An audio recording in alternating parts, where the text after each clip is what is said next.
Well, good morning, everybody. This is Rick with Hit and Run Candlesticks. I want to welcome you to our Monday morning video blog. Today's date is August 3rd, 2020. I think I've got 9 trade ideas that we're going to be looking at. But first, let's take a look at the market. So Friday, the SPY popped up quite nice. Actually, if we take a look at the last few days here, let's get a drawing tool up. Whoops, sorry, should have had this already done for you. Let's see, arrow, there we go. So we've rallied up here, and then we pulled back, popped up a little bit here, and then a nice day. We had a nice day here. What is this? Friday, Thursday, Wednesday. And then Thursday, right back down to test. The test seemed to work out. Bulls seemed to take control. And then Friday, we really popped up here testing these highs up here at in that 326.50, 326.60 area on the SPY. If we draw a trend line up, just simply using the trend indicator, actually it also looks like it pretty much tags the lows of these 2 candles here, then right up here on these very recent lows.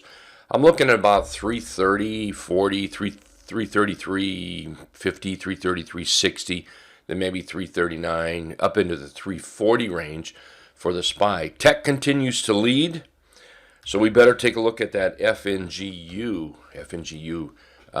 FANG and Big Tech chart here that we like to watch. Put a trend line on. You can see the trend is moving up nice. Looks like the last week or two we had a bit of a problem. Actually, you know what happened is I think we just got too far ahead of ourselves too quick, and then price had to come back and just settle down a little bit until the trend came up and buyers started to step back in. Well, it appears that buyers are stepping back in, at least for today, well, and Friday as well. Looks like we're going to open up around 138.50.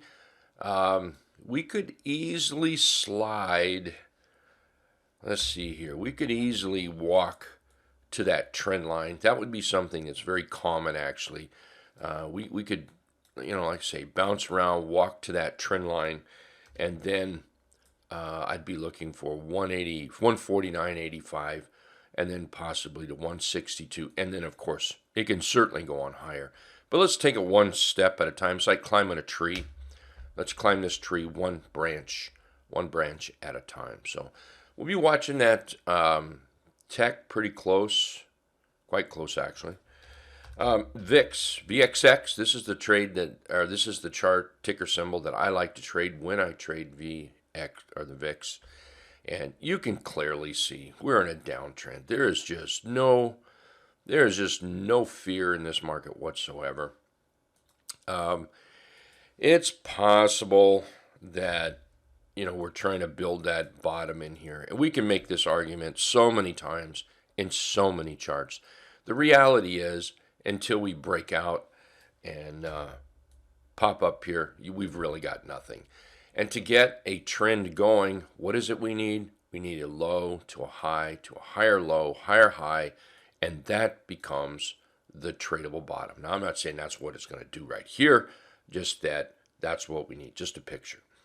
Okay, so with this, I will say that on this bottom here, let's take a look at that. We do have a bottom, trying to build a bottom. And we do have the low to the high, and now we have a double bottom or higher low. They both work for me. Well, right in here is appearing to be resistance. So until we break out of that red line, these highs, until that's broken here in the near future, we've got nothing. You've got no fear in this market. You've got no volatility in this market. And that just gives the advantage to the bulls. So until this happens, let's be patient. Let's stay with our bullish trend that we're using. It seems to be working, and it does seem to be paying off. All right, let's take a look at some trade ideas this morning. last time I checked, futures were up, so I think we're doing okay.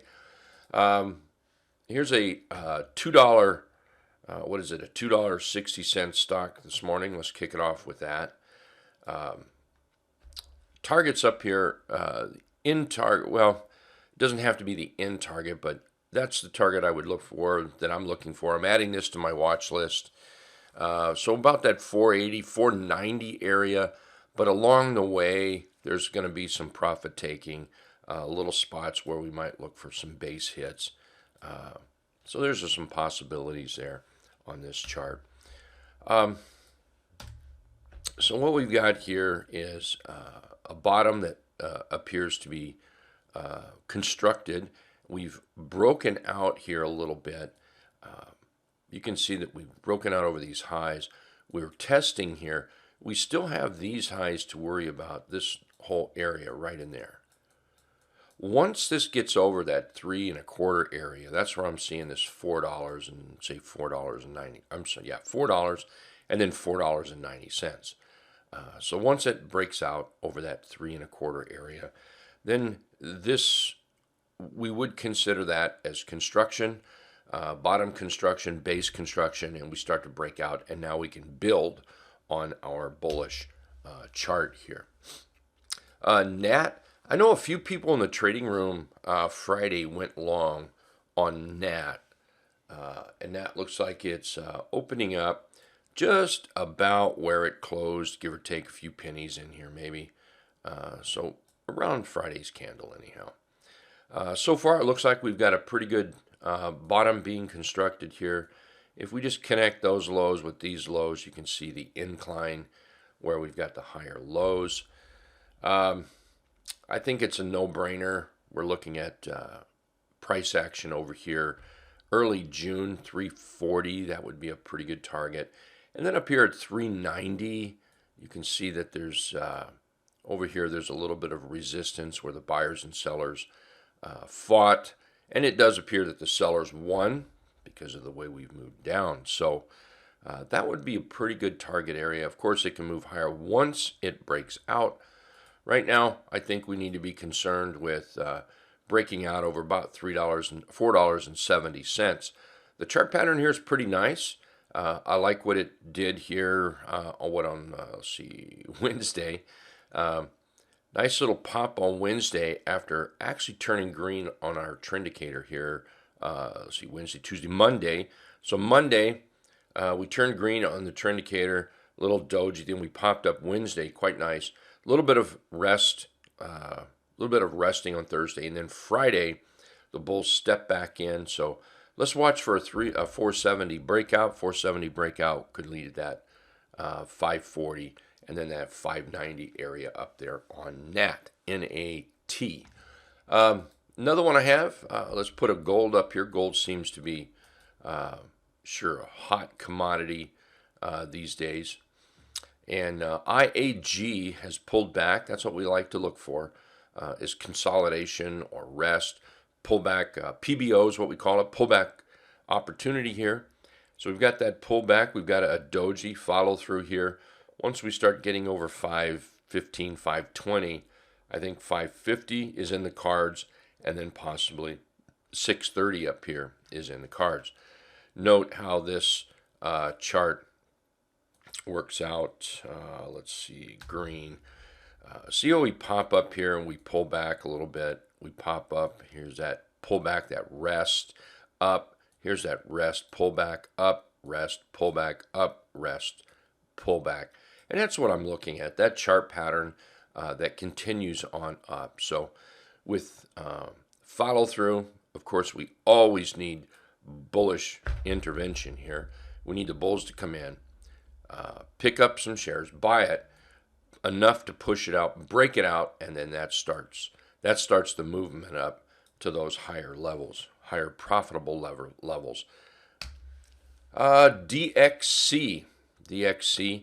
I really like the bottom that DXC is putting in here. I like that a lot. Here's a weekly chart.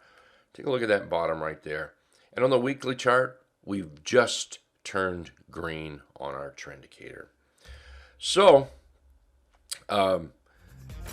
I know that a few people bought some DXC in this area here, over 1915, get over this little hump here, the resistant top.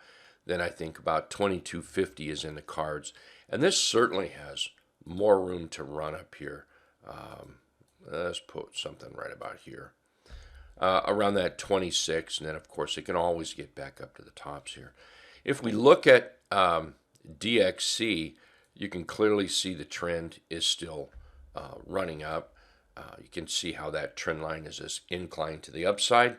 It's run up to this top where the sellers seem to be holding it back. I think we've got a nice run starting here. Very nice little pullback, organized chart pattern. The past 3 days, the bulls seem very interested in this chart and willing to hop into it, pushing it a little bit higher. It does have earnings. Does have earnings in a few days, so watch that coming out on the 6th. I'm watching this again for that breakout of 1915. A little early in the morning here, and I haven't had enough coffee. Speaking of that, I took a little drink of coffee there. Thank you. Above that 1915 area, 2250, 26 up here on DXC. Inlock. I know there's at least one, maybe up to 5 people, but I do know for sure one person that bought it this past week, and I know, like I say, up to 5 people they were talking about, so they may have bought it here from the trading room. Inlock is looking pretty sharp. Looking for 22 to get tagged up here, 22 and some change. Over 22, let's look for 2260. Truthfully, we could probably pull this up into the wick area here. Yeah, 2260.